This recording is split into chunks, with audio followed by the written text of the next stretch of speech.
Hello everyone, welcome aboard. So today we have brought you this new session where we are going to discuss the daily current affairs from the Hindu. Okay, so it is very important for UPSC and state services examinations, and we'll be doing this on everyday basis. So let's get started. Today is 18th May, and today the main news items which belongs to the UPSC syllabus or which are important from the point of view of civil services exams are here.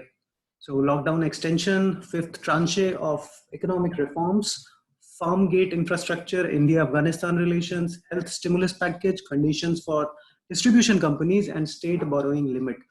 So these are the headlines which we have taken from today's newspaper. So first news item for today is the lockdown extension. Okay, so central government has launched the lockdown version 0.4 till 31st May. Okay, and it has given a series of things. It has given more relaxation. It has given flexibility to the states in deciding the zones, which are the red zone, orange zone, or green zone, and they can place the restrictions accordingly. Also, some of the relaxations or restrictions has been eased, like buses, auto rickshaws, cab will be allowed. All shops except those in the malls and containment zones will be allowed to open. Wedding is allowed with not more than 50 guests, and funeral not more than 20 people. Barber shops and saloon, that is allowed now. Restaurants only for takeaway. Similarly, things which are not allowed is metro, air and rail services, schools, colleges, malls, religious and political gathering. And all these decisions has been taken by National Disaster Management Authority, which is chaired by the Prime Minister and has been communicated through National Executive Council. This is a body, executive body under NDMA, and it is chaired by the Home Secretary. Okay, so this is the part of your disaster management. Now, moving to the next, fifth tranche. So fifth tranche is nothing but fifth part of the economic reform. So we all know that Atmanirbhar Bharat Abhiyan has been launched by the Prime Minister with the package of 20 lakh crore, which is almost equal to 10% of our GDP. So this is the fifth part of the reforms. You would have seen that first tranche came for MSME sector, then second tranche came for migration laborers, then third came for agricultural reforms. Okay, fourth came for FDI policy. Similarly, the fifth tranche is for economic reforms, which has been done. So let us take a look at the major reforms which has happened. So in the health sector, public spending has to be increased and more health and wellness centers will be created. Infectious disease hospitals and public health labs to be set up in all the districts. The next is disinvestment. So the public sector firms in non-strategic sectors to be privatized. So all of us, we know disinvestment is the process of gradual retreat of the government from the ownership of public sector companies. Okay, so here what will happen in the non-strategic sector, strategic sector like atomic energy, space will be called as strategic sector. In the strategic sector, at least one and not more than four public sector units will remain, but in all the non-strategic sectors, okay, there it will be complete privatization in a gradual manner. The next comes to states. So this reform has increased the borrowing limit of the states. Earlier, state could have borrowed up to 3% of their gross state domestic product, which is also known as GSDP. But now they can raise their borrowing limit up to 5% of their GSDP. Okay, so see, this is a financial crunch situation. Center has not been able to pay the GST compensation to the states as well. So in this situation, it's very important for states to have enough resources, because a lot of schemes which are being announced as part of this stimulus package, they have to be implemented by state, and state must have some money in order to implement them. Okay. The next is about unemployment. So in this package, it has said that Mahatma Gandhi National Rural Employment Guarantee Scheme, the allocation of this scheme has been increased by 40,000 crore to fund 300 crore person days. Okay, so more money means more people can get employment under MG Narega scheme. It is aimed at giving migrants who have returned home an income option. So we have seen a lot of people have migrated because of this lockdown which is going on. So daily wage earner couldn't get their incomes. So for them, it is a relaxation. Again, states will be the implementers of this. The next reform of this series belongs to industry. So here, fresh insolvency proceedings are suspended for a year. So what happens during this COVID, a lot of MSMEs and factories, they are closed, they are not able to work. So how they can repay back if they have taken any new loan? So if during this time you are not able to make your payment, then IBC, insolvency and bankruptcy proceedings, they will not be initiated. Okay. So that was the fifth tranche or fifth segment of the economic reforms. Now, this third news item, what we have picked, this belongs to the third tranche or the economic reforms, which Honorable Finance Minister has launched 2 days back. Okay, this related to farm gate infrastructure. What is farm gate infrastructure? Infrastructure using which a farmer can sell its produce as near as possible to its field. Farm gate, so that you can sell maybe directly from your field. Okay, so there was a topic in the editorial section where it talks about the farm gate in focus. So what are the changes which has been brought as part of this act? So this is a part of tranche 3 or component 3 of the Atmanirbhar Bharat Abhiyan, the agricultural reforms, you can call it to understand it easily. Almost 1 lakh crore has been given for farm gate infrastructure. What is farm gate infrastructure? That it can enable the farmers to sell their produce or harvest as close as their fields, nearest to them. As of now, what happens because of lack of infrastructure facility, storage facility, they are bound to sell it to less price to the middleman. So that's what this is trying to focus. So the existing issue is lack of storage facility, post-harvest loss. So this part of reforms will provide funding to the agri cooperatives or farmer producers organizations or startups. What is farmer producer organization? Here, farmers come together as a collective unit. So when they come together, they have a collective bargaining power.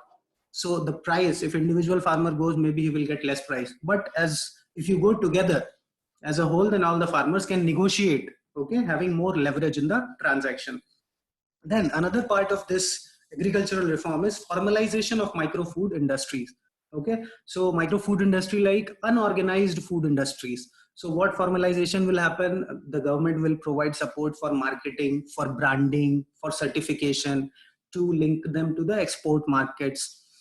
Then next is to provide them long-term relief. So this article talks about that all these measures, they are actually aimed at providing long-term relief, but there is some short-term relief is also needed, maybe in the form of cash transfers. Okay, then as part of this agricultural reform or part 3 of the Atmanirbhar Bharat Abhiyan, legislative reforms also have been initiated. So mainly there are 3 legislative reforms. One, it belongs to the ECA, Essential Commodities Act.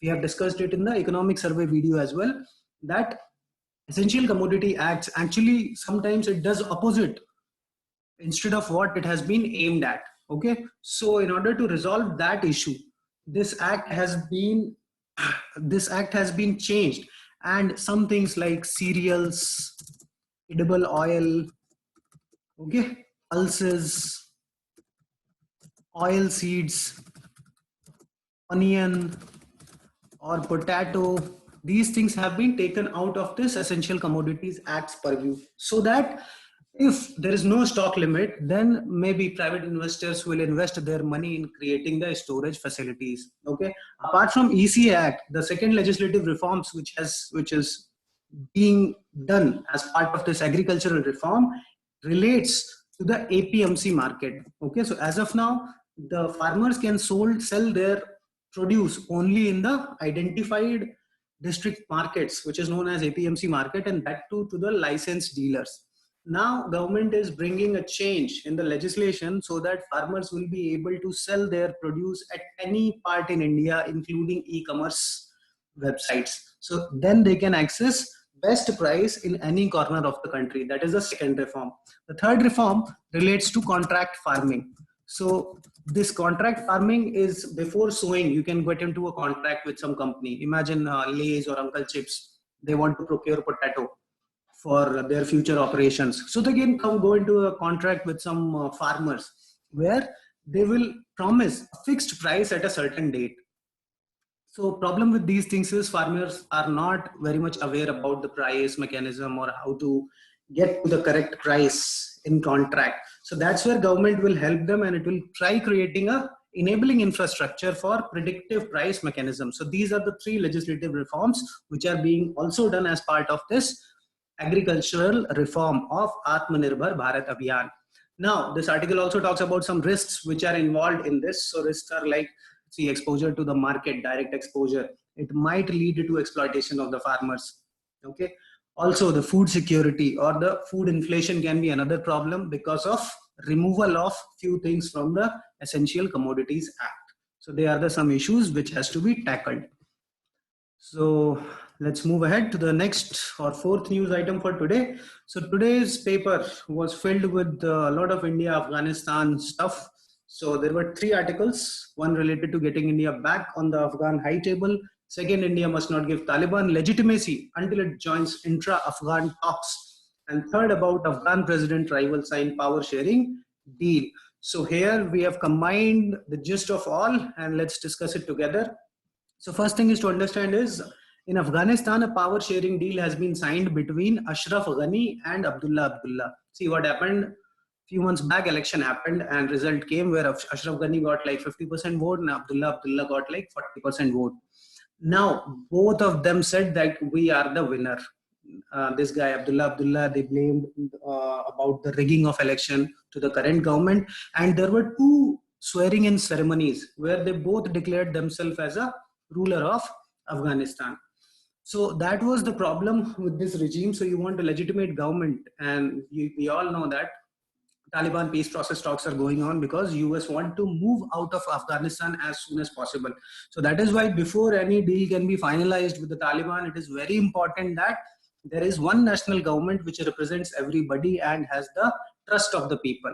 So now both of them, Ashraf Ghani and Abdullah Abdullah, has come to a common deal and they have signed a power sharing deal as per which Ghani will remain the president and Abdullah Abdullah as in associates. They both will share the power and there will be a reconciliations council which will deal with the peace process of Afghanistan. Officially, India has welcomed the agreement. Now the other two articles, one by Vivek Kadju and another one also by one person who was a former ambassador, they actually talk about that India was sidelined in the peace talks. India should have been the part of the peace talks because we are involved in the reconstruction of Afghanistan since 2001, but we have been ignored. So one person was arguing, Mr. Kadju, that we must open the talk channel with the Taliban as well. No matter who remains in power, we should have our communication link. Whereas the other ambassador who has given the interview, he is saying that until and unless Taliban shouldn't become a part of legitimate process of the government, till that time India should refrain from any dealing from the Taliban. All this arises why? Because the Zalmay Khalilzad, who is the US official negotiator for this peace process, he gave an interview to the Hindu 1-2 days back where he said that India should directly get in touch with the Taliban. Okay, so this was a response to that. So we have just included it all. Next, today's editorial article, which is important for us, is asking about health in the stimulus package. So as we are seeing that government has launched a huge economic stimulus package in the form of Atmanirbhar Bharat Abhiyan, having 5 different branches or 5 different components. But in that, for health, there is not too many things. So what are the problems? That's what this article talks about. It says that importance of public sector in health provisioning has come to the front after this COVID crisis. See, if you see all around you, it is the government hospitals, government doctors who are providing the services to this COVID crisis. Very less portion of the private health sector has come up. Okay, and one of the biggest challenge of this health sector is the low level of public spending in India. So there is just 1.15% of the GDP. That's what we spend on the public health. This results into the poor quality and limited reach of public health. Okay, so now in order to fight this COVID crisis, we have already utilized so much of resources that in case if the second wave of the COVID comes, if the number of cases starts increasing and the second wave comes, then we might face the resource crunch. Okay, so our dependency as of now, like there are 93% of all the hospitals are in private sector, 64% of the hospital beds are in private sector, and actually 80 to 85% of all the doctors, they belongs to the private sector. So we must have some plan to boost or to revamp our public health sector. One solution what this guy tries to provide in the article is it might be the universal health coverage, building infrastructure starting from the primary level to provide a universal health coverage, so that in future if any such crisis comes, or even if the second wave of the COVID starts coming, then we would be able to contain the crisis. Now, the sixth item for today is conditional help for the distribution companies. So, okay, today in the first news item, we saw that the fifth tranche for economic reforms, which has been launched by the government. In that, for distribution company also, the government had said it will provide some help.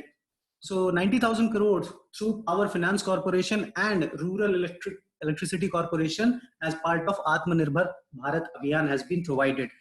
These loans, which will be given to the public distribution, the distribution companies. See, in electricity, there is one producer who produces the electricity. There is a transmission company who transmits the electricity. And then finally, there is a distribution company who distributes it and gives it to the houses of the people. Okay. So producer creates electricity. Let us say he has created 100 units. Then it will reach to the discoms. By then it will get reduced because of AT&T losses, aggregate, technical and commercial losses. Because of that, let's say it gets reduced to 50. But this guy pays for 100. So that's why there's a lot of loss which these bodies have to bear. And for that, they need economic support. If you remember earlier, there was a scheme called Uday, which was again there for helping these distribution companies. So now again, government has provided 90,000 crore funding through Power Finance Corporation and Rural Electricity Limited. But this help is subject to certain conditions. Like first, the name of this is a special long-term transition loans to the distribution company. They are aimed at reducing the burdens of the distribution companies for maintaining the distribution of electricity as supplied by the generating companies and transmission companies during these difficult times. They should, what is the condition, what the government has posed is they should submit an unconditional and irrevocable guarantee from the respective state government that these long-term loans will be repaid later. Okay, so that is the condition for this. Now today's last news item is about states borrowing limit. So with this we have initiated the discussion for today as well. This was the second news item. So government has hiked the borrowing limit for the states from 3 to 5%. So state account for 40%, for example, of MG Narega expenditure. We saw that in this fifth tranche, the government has given a boost to MG Narega by allocating 40,000 crore more. Okay, so 40% of this cost has to be bear by state. Now state are facing a financial crunch because already they are utilizing the money to fight COVID crisis. So now from where they can procure this money? So for that purpose, the central government has increased their borrowing limit from 3% to 5% of their gross state domestic product.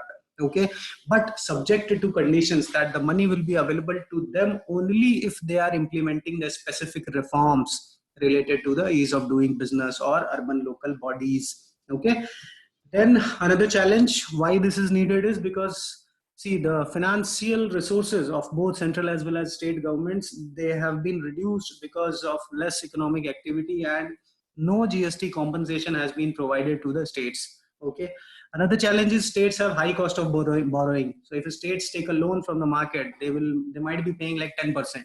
And if center takes a loan from the market, they might be just paying like, let us say 6% of interest. So one of the point that this article tries to make is that center might take the loan because it has to pay less cost for that loan and then transfer it to the states. Ultimately, it has to be paid by the states, but the cost will be less. Also, this article mentions about this new public sector policy, that this might not be the right time today to privatize the non-strategic sector and to reduce the public sector units in the strategic sector. Why? Because see, this is an economic slowdown time and maybe the government will not get good buyers. So they will not get the good price for the share which they are selling. Then the last thing this article talks about is more spending on health, that we have just discussed in the last article as well, that is needed in case, because we have seen that if such a crisis comes, it's not the public sector who will be able to provide solutions to us. So health is one such area where we need to rely on the public health services, and for that we need to strengthen our existing infrastructure of public health. So thanks a lot guys for watching today's video. Today again we'll be back with the next session of the Hindu. So till then, stay tuned and please do not forget to like, comment, share and subscribe to this channel. Thanks a lot.